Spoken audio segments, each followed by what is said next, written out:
Hello, ladies and gentlemen. 3 months ago, myself and Drow hosted an event where he took a swipe at reading our book so far. At the time, I had multiple people ask me for the recording, and I promised multiple times to upload it here on YouTube. But I delayed so much I half wonder if they doubt I ever will. Today we resolve that. Neither myself nor Drow have had much experience running an online event, so please forgive and anticipate any problems or mistakes that could crop up. Enjoy! Okay, everybody, we should be live now. Well, not live, but recording. Recording. We're live already. Alright. So, Chapter 1, Prologue. The following narrative takes place in a timeline wherein the majority of political corruption is non-existent, and attempts to exterminate large portions of population are at present almost unheard of. See the end of the chapter for more notes. Humanity has two great fears. The first of these is extinction, for our entire species to be cast into the void, and so we took to the stars. We jumped from Earth the only way we knew how, by strapping our frail living bodies to bombs, pressing the big red button, and hoping that the explosion leaves us in space and not in a million crisp pieces. Of course, the rockets we used were state-of-the-art at the time. They were complex machinery, circuitry, and sensors, feeding into complex algorithms, all arranged so that when the countdown reaches 0, instead of becoming a massive pyre, this mountain of mad machinery does the impossible. It carried us into space. Kind of a tongue twister there. It does. Now we have less volatile methods of ascent, but that is getting ahead of myself. The idea of mankind living on Mars has been in the collective noosphere for over a century, possibly far longer. One of the first stories of humans on Mars was the 1922 novel Alita by Alexei Nikolaevich Tolstoy. These stories were all well and good, but the advanced technology to bring the first human butte to the surface took nearly 2 centuries to develop. As of 2245, humanity has nearly 300 healthy colonists on the surface of Mars. This settlement just happened to qualify for the grand introduction of humanity to the intergalactic stage, the Galactic Assembly, the sitting rulers of much of the entire universe, deposit a massive dump of data to every new candidate for integration into the galactic community. This solves 2 problems. First, many new additions are horribly behind in their physics, ontokinetics, and thaumaturgy, and the data dump brings them up to speed. The second problem it solves is the issue of the addition's stability. Some candidates disintegrate, while others panic and attempt war. Not in humanity, however. Humanity, or as they were soon to be known, the Terrans, grouped into one determined mass and pushed for the stars. Notes. So this is a relatively short chapter for 2 reasons. For 2 reasons. 1, it is a prologue, and 2, this is a short story that is part of a much larger story. And so we move on to the next chapter, and we're having trouble finding that site. Cool. Hey, editing Bob Frank here. I would like to note that at this point we lost internet connection to our computer and we're not able to load the next chapter of the story for nearly half an hour. I then hummed Jeopardy while Drow tried to fix the issue, and we'll cut to when we had the issue resolved. Whoever upload this is getting copyright striked. It could be a problem. I'll just edit that out. I'll edit it out. I've got it on my computer. Nice. Okay, Drow now has the story. Alright. Chapter 2, Knock Knock. Adam was having a terrible day. Notes, author, Bob Frank. Adam was having an exceptionally terrible day. Early in the morning, his phone had started screaming bloody murder. He naturally checked it to find a summon to the United Nations. Upon responding, he was informed that his expected time of arrival at the closest embassy was within the next 2 hours, at Ottawa. His map estimated a 1.5-hour drive, leaving him 30 minutes to show, get dressed, have breakfast, and in general, make himself ready for a meeting with the rulers of Earth. Halfway through his coffee, and long before his breakfast, he was alerted to an incident on his intended route, adding 25 minutes to his journey. He emitted a noise that was probably a foul word in one of his many mastered languages, before grabbing his coat, and running for the door. Before reaching the door, however, he kicked the corner of a coffee table with enough force to send it flying in his general direction of travel. He collided with his front door, clutching his foot before yanking his bundle of keys from a hook, causing an explosion of house keys, garage keys, random keys he swore he had returned to their owners, and pieces of metal he was sure belonged on that hook, but couldn't quite place. Jamming his shoes on his feet and shoving a handful of keys in his pocket, he ran out the door, slamming it so hard that the no trespassing sign in the window fell down. This was not too concerning, as any would-be trespassers probably wouldn't notice, or care about said sign. After boosting his dead battery, he jumped into his vehicle and backed out of his driveway. With the only casualty of a dead mailbox, he managed to hit the interstate and floored it for Ottawa. Partway through his trip, a desperate need for the facilities arose within him. You just enjoyed torturing this character in his first ever appearance, didn't you? I found it particularly amusing writing this chapter. Once he arrived at the embassy, he attempted to sneak into the bathrooms, before being informed that the Prime Minister was waiting for him. With what can only be considered panic, he was ushered into an office with the Prime Minister of Canada. "Hello, Mr. Smith. We've been waiting for you for the past 24 minutes. Well, the statement was pointed. The glare that accompanied it held barely any malice. Even the customer cockiness of a career politician was lacking. We received a message from our friends in the U.S. The Deep Extraterrestrial Reconnaissance Program with SETI received a massive bundle of data. This data has the further inexplicable property of being easily comprehensible to their analysts. The received information will take well over a year to sort through. The summary, however, is simple, even for a linguist such as yourself. There is a ruling body for the universe. They wish to have an ambassador for humanity. The dump was triggered by our colonization of Mars. And we have selected you as the ambassador due to your basic comprehension of politics and your gift in linguistics." Adam felt his throat tighten. Basic? Basic? He spent literal blood, sweat, and tears to obtain his masteries in politics and international integration. And this schmarmy career politician has called his knowledge basic. If my political knowledge is so basic, then why me? You have no close family at the moment, so there's no one to miss you. You kill millions before lunch for the sake of peace. You don't care about a family's grief. If you must know, your gift in linguistics is a once-in-a-generation ability, and you would be the most useful to us as an ambassador to the aliens. Adam swallowed his anger. As useful as he appeared to be, his gifts were almost certainly not enough to save him from sufficient political wrath, and it was true that he had no family or friends to miss him. Death had taken his family, and studies had prevented the formation of any lasting bonds to others. Adam longed to look the Prime Minister of Canada in the eye and reject his proposal, to reject a lifetime of the worst culture shock imaginable, to reject the unavoidable loneliness that being just one among millions would bring. But he couldn't, not just because he would be the one saying no to the most powerful rulers on the planet, but also because if he did not go, another person would have to go, another person with a family. He sighed. When would I leave? The politician's face did not move a millimeter, yet the impression of a smirk was hard to miss. 3 minutes. May I use the No, time for anything else. We need to send you off now, before the next solar flare. And another thing. Try not to die. Linguistics are expensive. In fact, it was not 3 minutes. It was 3 months. As well, linguistics know very little about space. Politicians know less. To build a craft of the GA specifications is arduous, even with the dramatically reduced material resources and the minimum design indicated. The linguistic was unfortunately not a rocket scientist, and would have probably died within 2 minutes of his entrance into space without professional training. Luckily for both Adam and the human race as a whole, the general consensus was that preparing an ambassador for all of humanity was worth the resources that were soon to be expended. When the set date made an appearance, Adam could have passed for a competent astronaut, if one did not quiz him too heavily on the mechanics of operating the procedure of his intended craft.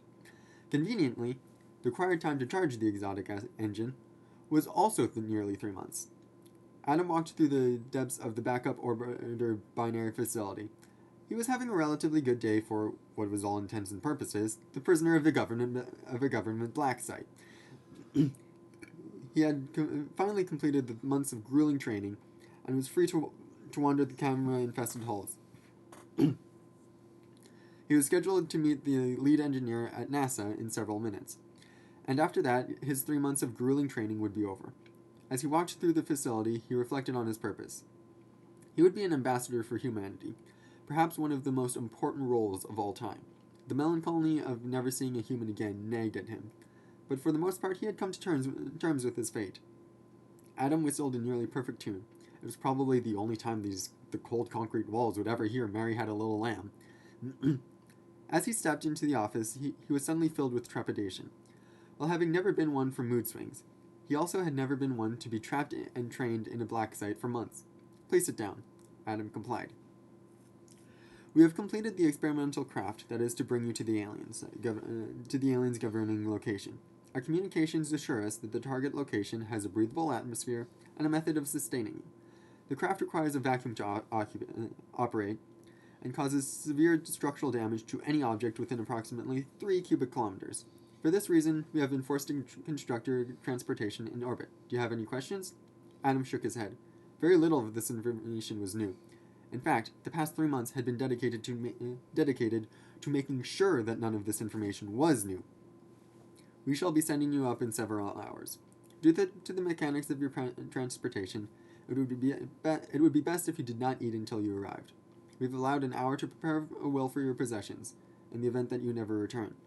Please present yourself to the technicians in room D51 2 hours from now to begin preparations for ascent.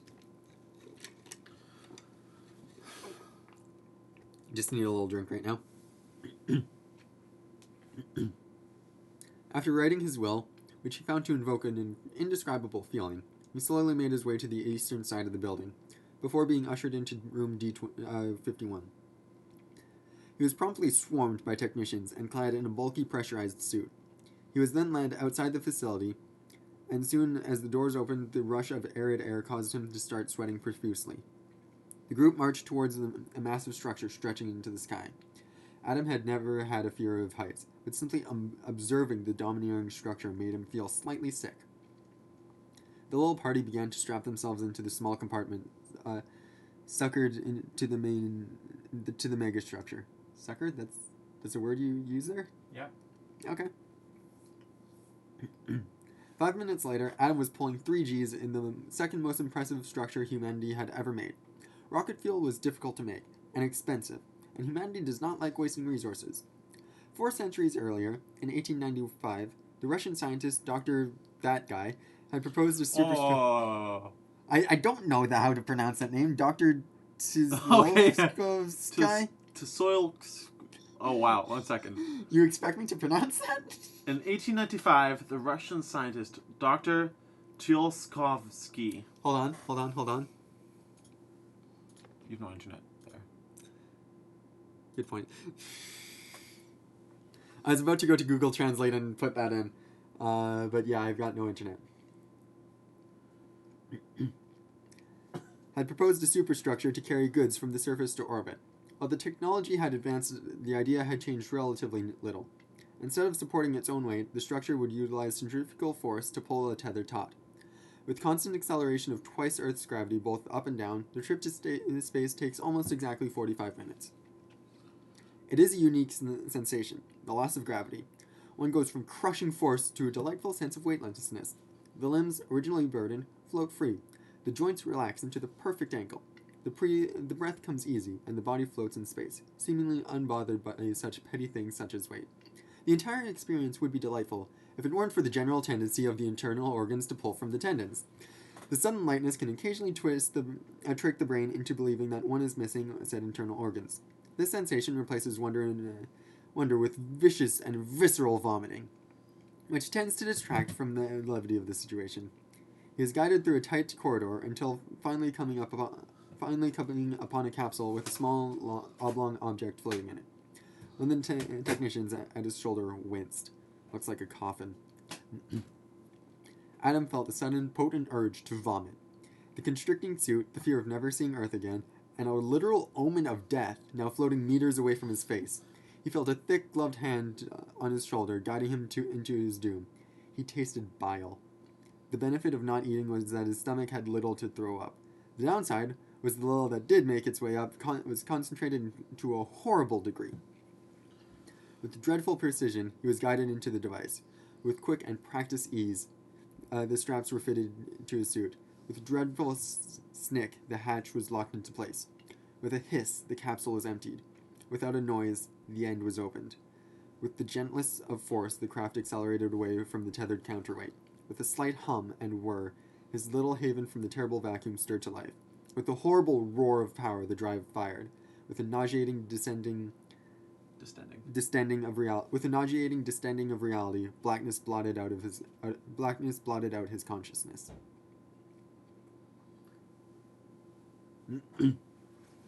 Chapter 3. Under the Surface, Into the Stars. Summary: someone sabotaged the Aquarius rope drive. 3 security guards attempted to bring him to justice. Author: Undertow. Hey, that's me. Archivist's note to the reader. It seems you are viewing this item in the human language, English. For this reason, the contents of this file, including names, have been ontologically translated to your preferred language. Apologies for the inconvenience.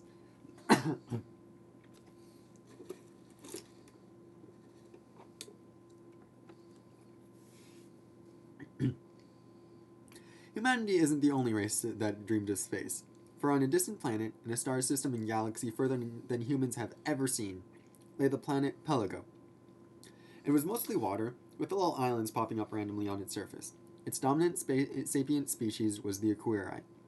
They were an aquatic species whose skin color ranged from yellow to green to blue, with webbed hands and feet and bioluminescent markings as unique as fingerprints. Instead of hair, the Aquarii had long tendrils descending from their head.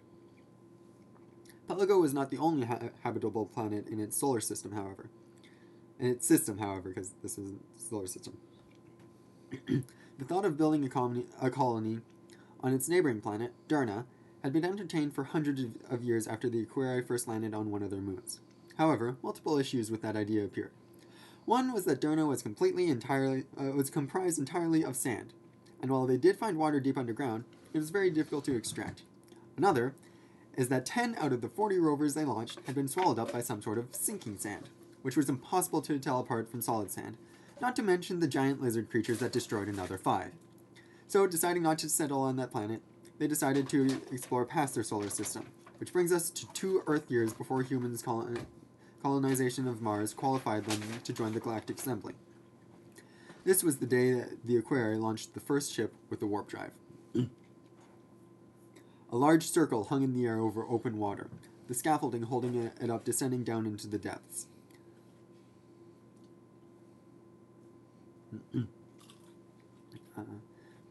On an island, thousands of meters away, were hundreds of Aquarii, all gathered to witness this historic moment. On the circle itself were numerous security personnel, determined to make sure this operation went off without a hitch. Deep below the surface, a point became visible, and rose higher until it breached the surface of the water. I might just add random words here, but that's just because my brain goes faster than my eyes. Until it breached the water, then rose higher and higher into the air, revealing the rocket ship attached to it, until eventually the entire thing was above the waves, water cascading down the rocket and pouring off the steel pad it rested on. On the circular scaffolding, one security guard sat there, staring at the rocket. His skin was teal, and he wore a black vest and pants made out of fish hide, with small pieces of gore shark armor on his shoulders, elbows, and knees. His bioluminescent markings coiled up his 6 tendrils, 3 of them meeting at each side of his neck, while they veered down towards his arms. They coiled a couple times around his upper arm, and after the elbow, coiled the other way, splitting into 10 lines at the wrist. 5 went down to his fingernails, and the other 5 went between his fingers and below his hands, spiraling so densely you could barely see the skin on his palm. The markings also traveled down his torso in a helix-like formation on his front and back. They coiled a few more times down his legs before meeting their end at his feet. He heard a grunt from his left, and looked to see his friend and fellow co-worker. His skin was more green in color, and his markings were vastly different, even having some on his face. The friend spoke no words. Instead, his bioluminescent markings flashed in a deliberate pattern. To most species, this would just be an alien performing a light show. However, to the Aquarii, While they do grunt above water to get someone's attention, the flashing was their language.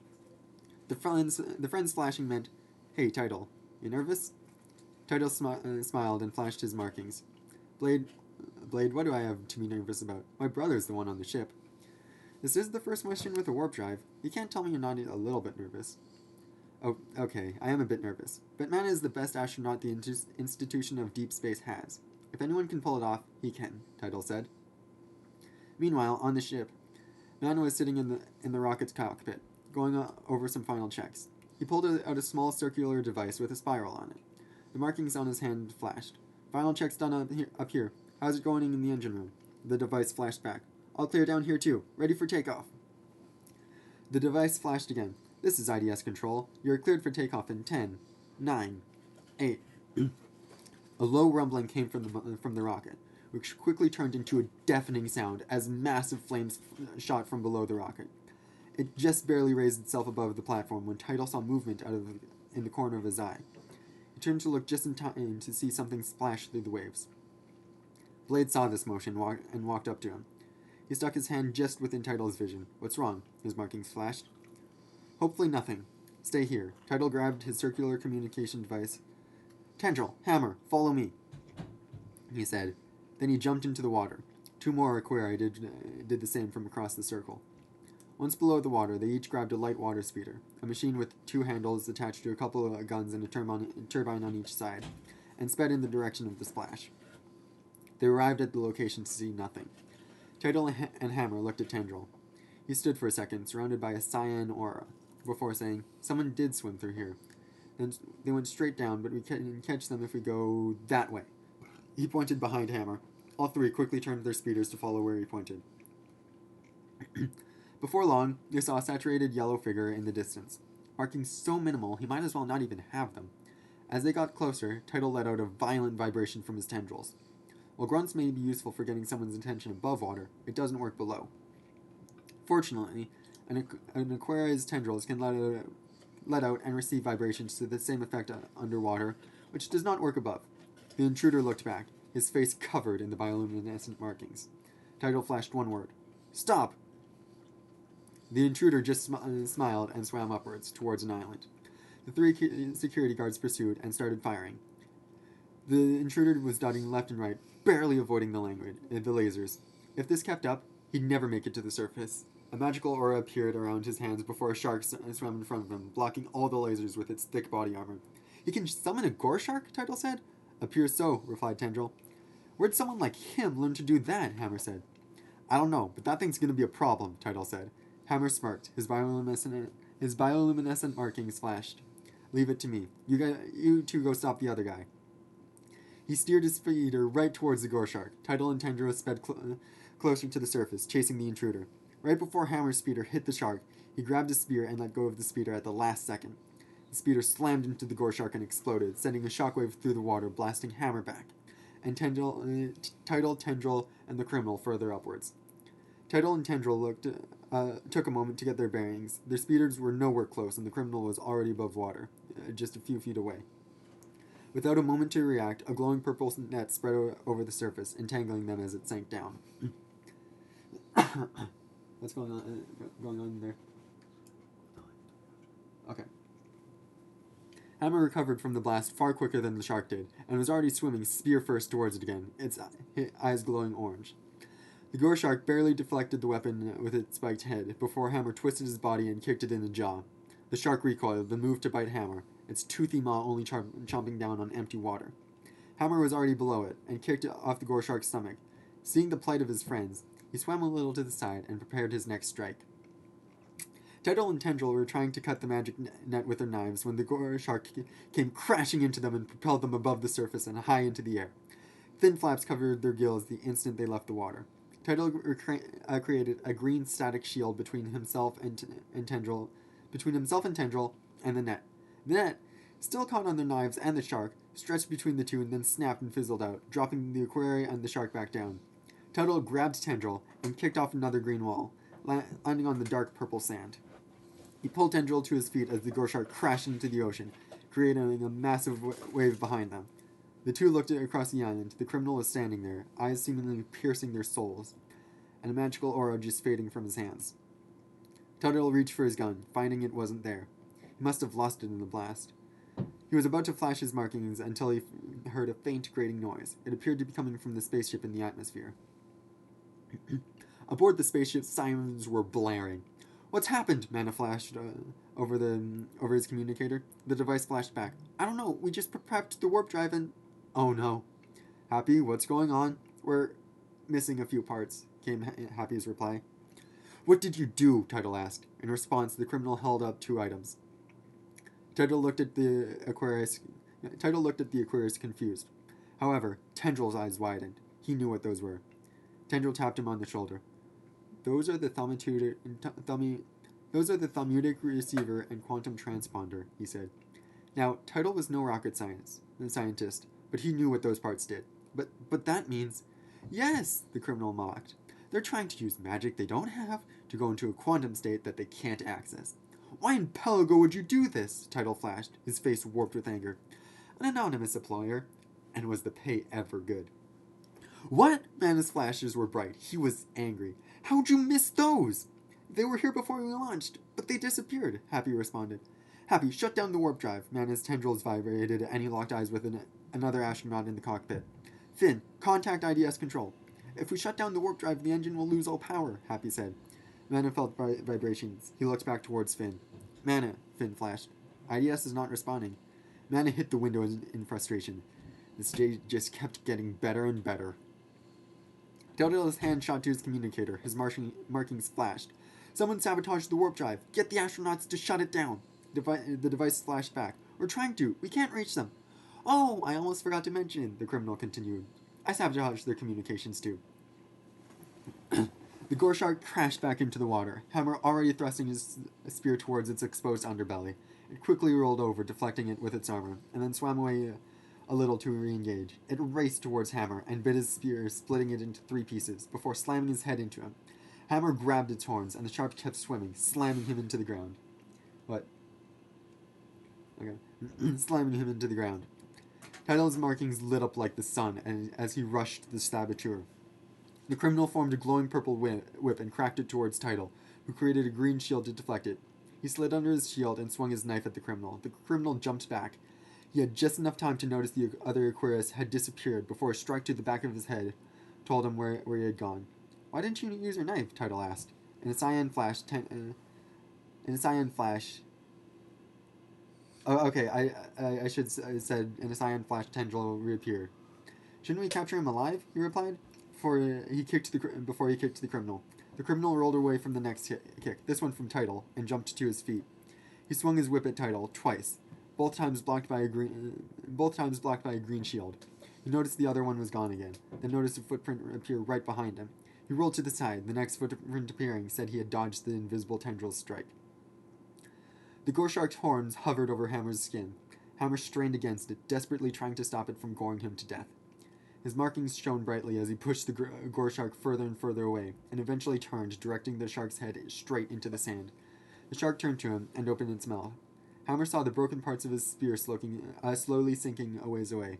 He quickly swam over, the gore shark right behind him. He grabbed the top part, turned, and thrust the spear into the gore shark's mouth. The gore shark went limp, and Hammer allowed himself to relax. He then felt a sharp pain in his arm. Hammer's blood froze.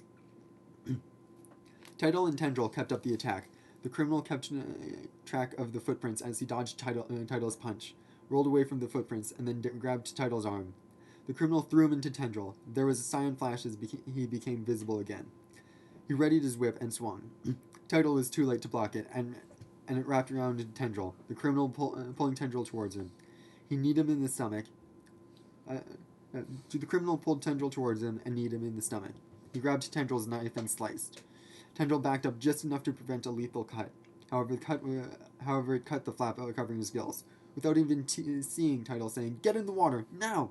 Tendril raced towards the waves and dived in.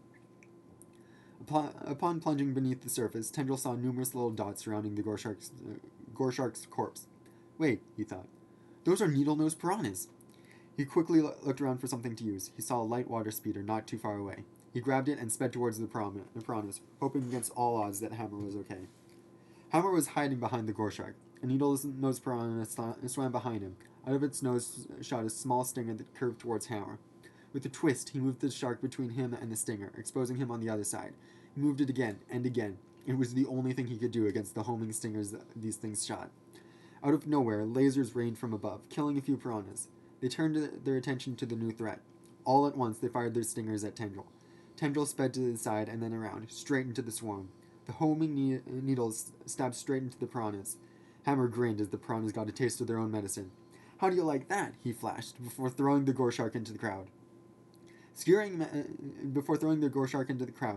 many of them on its spikes. Tendril shot the others that were immobilized with pain, leaving only about 5 left. They started to swim away. Hammer and Tendril pursued. Tendril shot down 2 of them. By the time Hammer caught them, with 1 punch to each one, no more piranhas were left alive. Okay, sorry about that. I kind of talk fast. Tendril shot others that were immobilized with pain, leaving only about 5 left. They started to swim away. Hammer and Tendril were pursued. Tendril shot down 2 of them. By the time Hammer caught them, with 1 punch to each one, no more piranhas were left alive. Hammer's eyes stopped glowing as he slowed down and finally rested on the seafloor. Tendril swam over to him. "Are you okay?" he asked. "Well, I'm in severe pain," Hammer replied. "Don't worry, I just need to rest a little." The criminal wrapped the end of his whip around the knife and turned to Tidal with a smirk. "Just me and you now," he said. The criminal swung his new weapon at Tidal. He brought up a shield to block it. The bladed whip curved around the edge of the shield and sliced Tidal in the arm. The criminal readied his weapon again and swung. Tidal brought up another shield beside himself. Predictable, the criminal thought. His shields don't help, but he doesn't know what to do without them. Tidal's shields, in fact, did still help. The instant the whip touched the shield, Tidal launched himself forward, and the criminal narrowly avoided Tidal's punch. The criminal pulled back his whip. Tidal ducked as the knife soared over his head. He jumped upwards with an uppercut. The criminal leaned back and swung the knife at Tidal. Tidal made his shield under his feet and flipped over the knife. Landed behind the criminal, and finally landed a hit on him with an open palm strike. I'll probably have to reword that later in editing. Green light traveled from where the strike landed to the criminal's feet as he fell to the ground. He tried to move his feet towards himself to pick himself up, but he felt them rooted to the ground. Tidal calmed himself for a moment, then slowly walked towards the criminal. The criminal scrambled to his feet, feeling like a guppy against a gore shark. In a last-ditch effort, he threw his knife. Tidal caught it. "Do you know how many people your stunt could kill?" Tidal flashed. "You could kill my brother!" He punched him in the face. A shield was brought up behind the criminal as he crashed against it. "Could have killed my friends!" Tidal punched him in the gut. "And least of all, every other person on that ship!" Every word was accompanied with another punch. "You risk the lives of dozens of people, and for what? Some money?" One last punch sent the criminal through the shield and onto the ground. Mana racked his brain, trying to think of what to do. If they shut down the warp drive, they plummet and die. If they don't replace the parts, they explode. Wait, that's it. They need a replacement. His tendrils vibrated. "I'm going to engineering. Finn, you're in charge." Finn started. "Wait, but that's an order." Finn watched Mana swim down the ship to the engine room. A few moments later, the alarm turned off, and the ship went into warp. Slowly, Finn grabbed his communicator. "Happy?" he flashed. "What happened?" Happy responded. "Mana, I think he became the quantum transponder. He sacrificed himself to save us."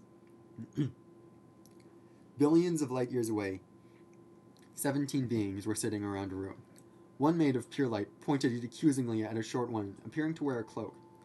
"You said hiring a local would work," he said. "It should have. By all accounts, he should have succeeded," the cloaked woman said. "Either way, they're here now," a third person said. "As per our rules, we must send them an invitation." "Yes, we will invite the Aquiri. However, since hiring a local didn't work, we will send one of our own operatives to stop the Terrans. Maybe they'll be able to do it right." "Agreed," a chorus of other voices said.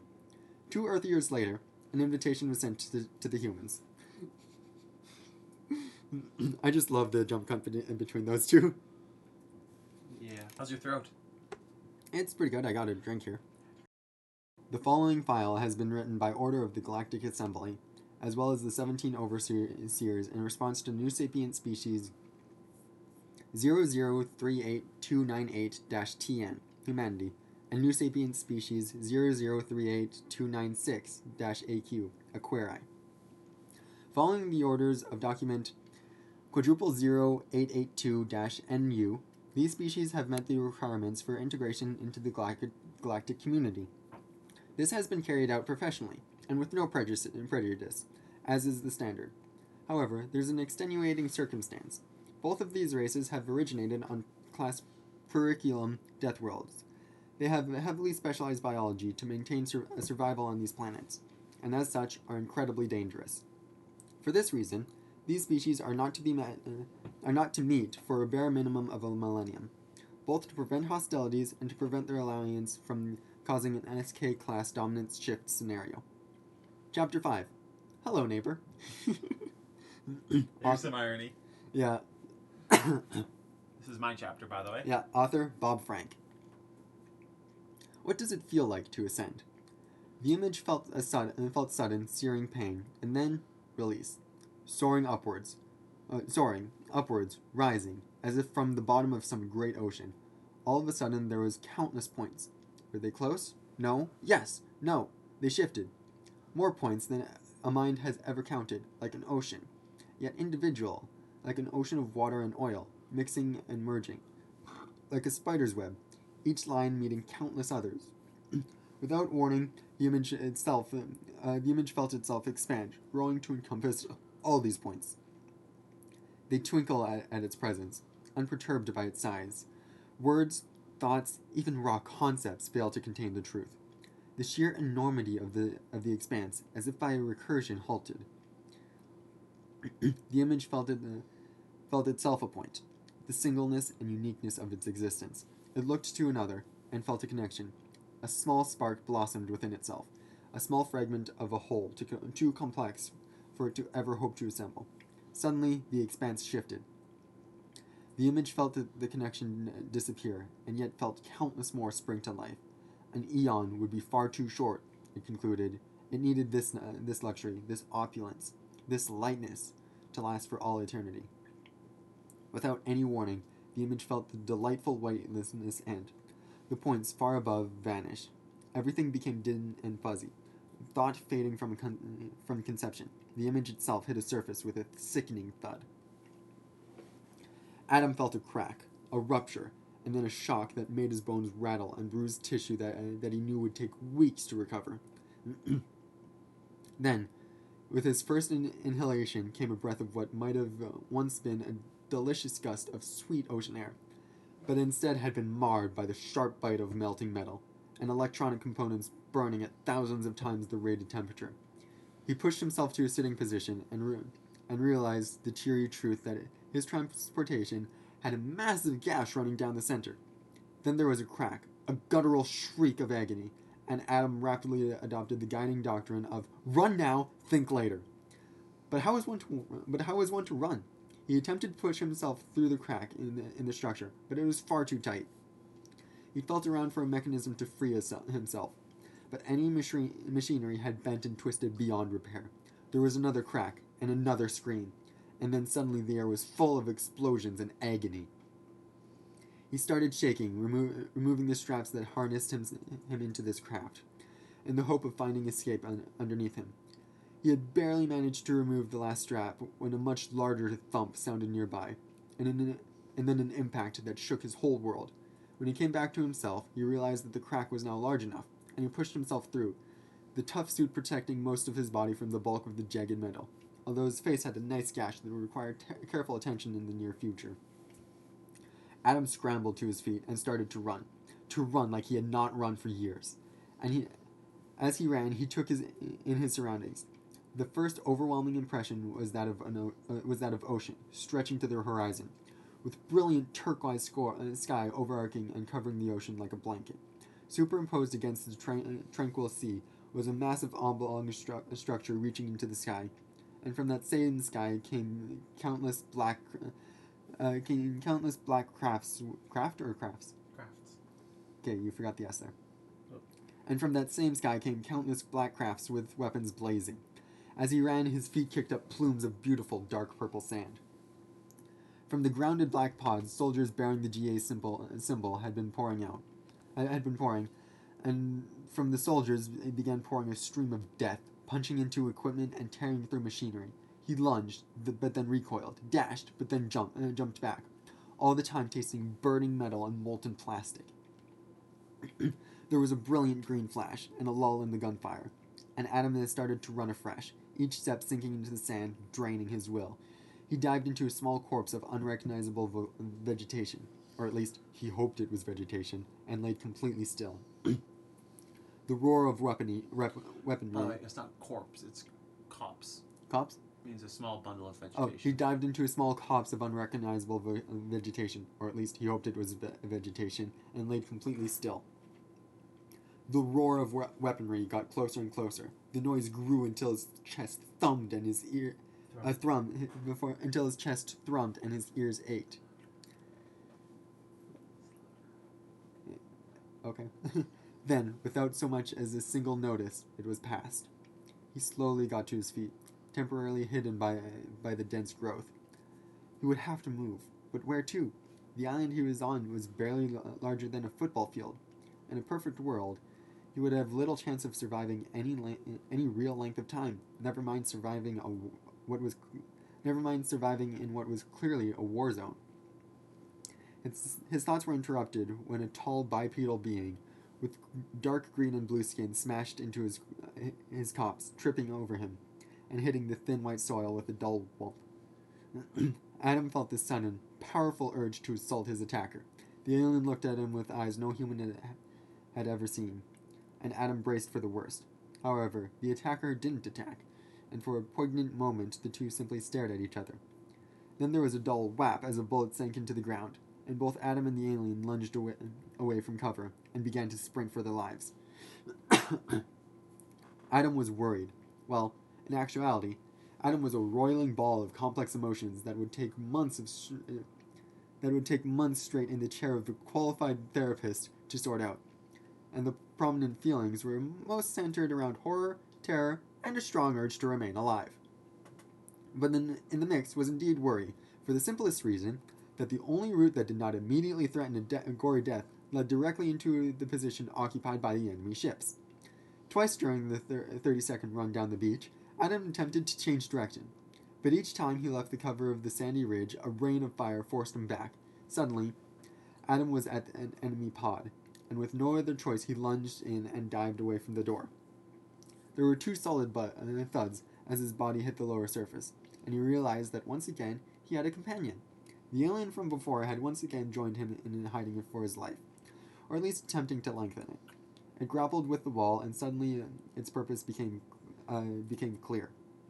The hatch could be slid closed, and that would definitely be safer than remaining open for the soldiers to simply stroll in.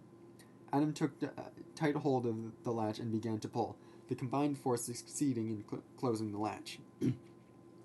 There was a series of loud metallic pings on the toughened outer surface, and several loud and inhuman sounds before a repeated dull thumping on the exterior. Whoever, or whatever, did the thumping quickly gave up, and the inside of the dropship became very quiet, very quickly. The inside of the dropship was complicated, even by science fiction standards. Every surface not prone to being stepped on had screens, most of which were displaying feeds from outside at different frequencies.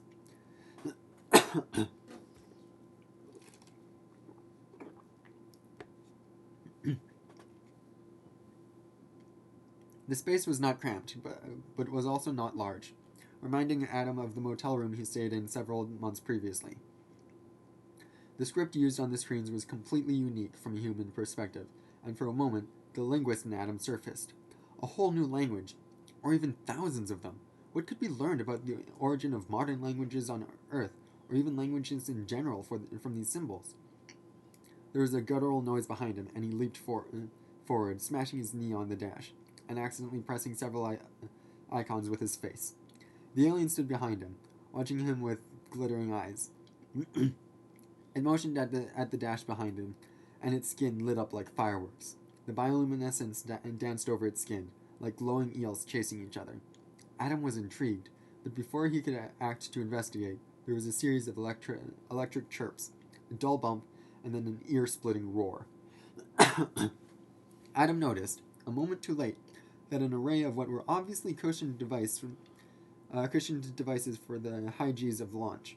Before he could make a move for them, the force of the pod's motors drove him to his knees, and then down onto the floor. The force and pressure grew and grew, until Adam was clinging to consciousness. He watched it as the little sparks danced before his eyes, brilliant points of green, red, and blue, and yellow, each one trailing a thread of darkness behind it.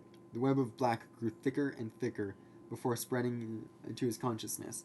Then it all went dark.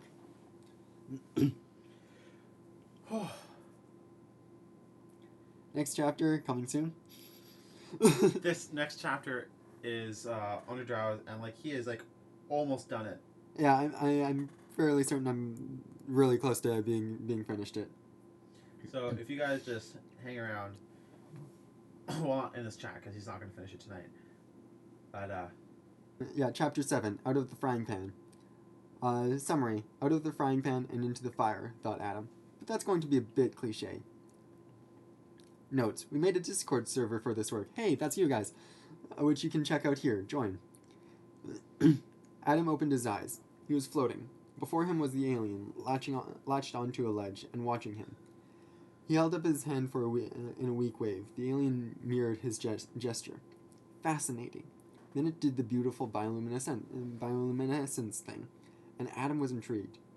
He waved again. It glowed again, and he realized its pattern was the same. This alien was intelligent, certainly. The door had proved as much, and possibly even curious, as its unwavering stare would suggest. The alien sent a tendril of electric blue flashing down an arm, and he had an idea. He traced the same path on his own arm, and watched. The alien repeated the glow, and once again he copied it. He traced a squiggle on his arm, and the alien copied the squiggle on its own arm. The alien was copying him, and understood that he was copying it. Before he could carry the idea further, gravity turned back on with the dull grumble of engines, and the pod rotated nearly 180 degrees.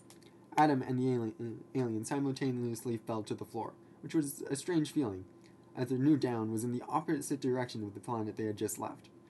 The deceleration was far less than the previous acceleration, and Adam found he was able to rise to his feet.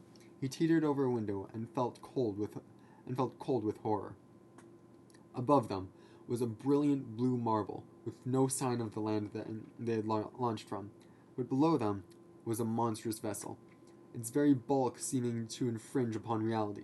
The alien forced itself to its feet and had joined him by the window, its glittering eyes transfixed by the sight. As they approached, more detail became available. The surface was uneven, almost rocky.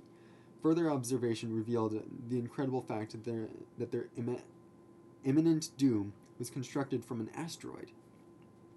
The pod continued to slow, until it was drifting not much faster than a vehicle back on Earth cruising through the town on a Saturday evening. The engines cut out, and for a moment, the silence was deafening. Before a collision that rattled the entire pod, there was this neat snick of precision engined latches attaching to the little craft to its mothership, and a hiss of atmosphere equalization. Weight came back once more, and this time it stayed. The hatch in the pod slid open, and a deluge of white foam poured in before almost instantly evaporating. The smell made Adam feel dizzy, but it was gone in a moment. Both the alien and Adam peered through the hatch, taking in their surroundings. Adam felt a tinge of fear, and his heart started to race. What were they to do? This group wanted them dead, but there was no way to escape. The alien was looking at him, and it lit up, before reaching out a hand and pulling him towards the hatch. There was a brief moment where Adam once again had the urge to fight, but he realized that they were both effectively prisoners, and there was nothing to lose, so he followed. They entered a small room filled with weaponry and technology, and with a reinforced door opposite them. The alien checked its person for something, but quickly diverted its attention to the racks lining the walls. Apparently, it was satisfied with its discovery, and it pulled an elaborate handgun from the wall, unplugging its cable and clipping it onto its pants. Once again, the alien looked at him. Its skin flashed, but this time, Adam recognized the pattern. Before the alien could reach out, he moved to follow. The alien froze, watching him, before walking to the door. After an uncomfortable moment of fiddling, it slid open. His new acquaintance peeked around the corner before once again lighting for him to follow. The overwhelming impression was that of metal, with inset lights vanishing into the distance. Every 100 meters there was another bulky door, and presumably another pod. Then there was a dull thump, and a hiss. What could that be? He didn't have to wait long for the answer, as there was the rattle of a hatch opening, and then what can only approximately be described as voices. The alien started to back away, but Adam felt the familiar burning curiosity. He crept to the next door and peered through. Soldiers were pouring from the next drop pod, and had started to hang up their weapons with various appendages. One particularly unusually shaped soldier reached for the GA insignia on its uniform and ripped it off. The volume of chatter grew, and other soldiers began to rip off the insignia and throw them into a corner. Adam caught a glimpse of another symbol, but before he could get a good look, he made eye contact with the soldier and ducked away from the hatch. Surprisingly, his acquaintance was still waiting, poised to run, but watching him. They took off running, and as they did, there was another thump and another hiss. It became apparent quickly that the corridor they were running through would shortly be swarmed with returning soldiers. He looked over his shoulder and saw a door begin to slide open, but before any shoulders emerged, he felt a sharp tug on his arm, and was swung out of the corridor into another small hallway.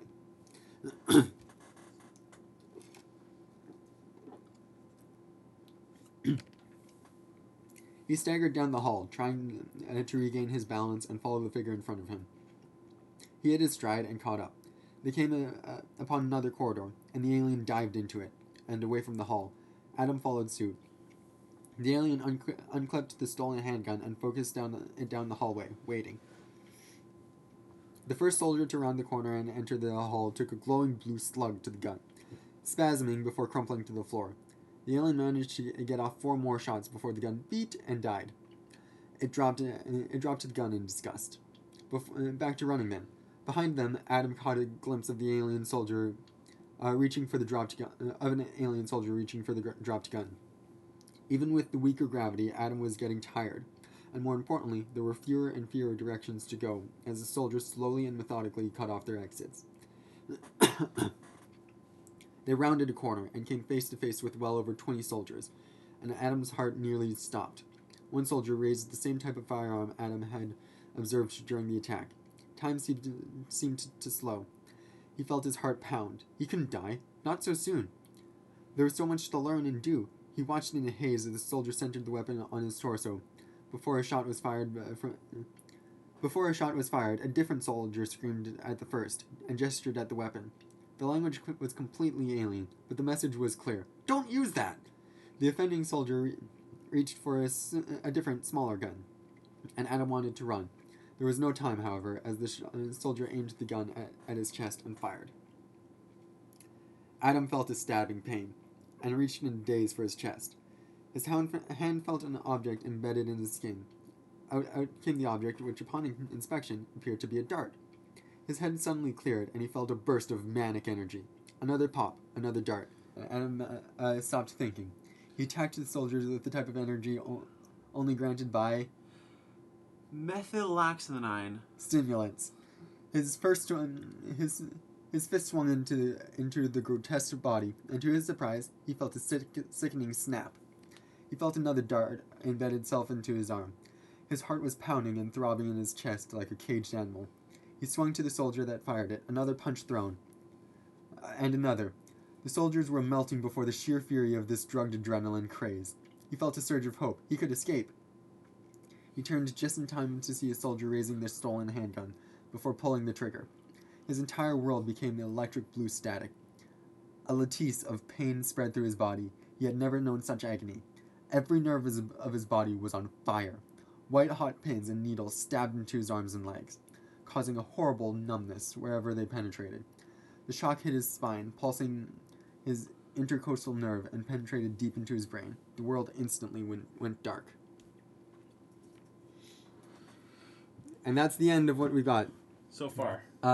Notes. Hey guys. So after reading this chapter through, my wonderful proofreaders informed me that Adam loses consciousness at the end of every chapter. So, yeah, that's gonna have to change.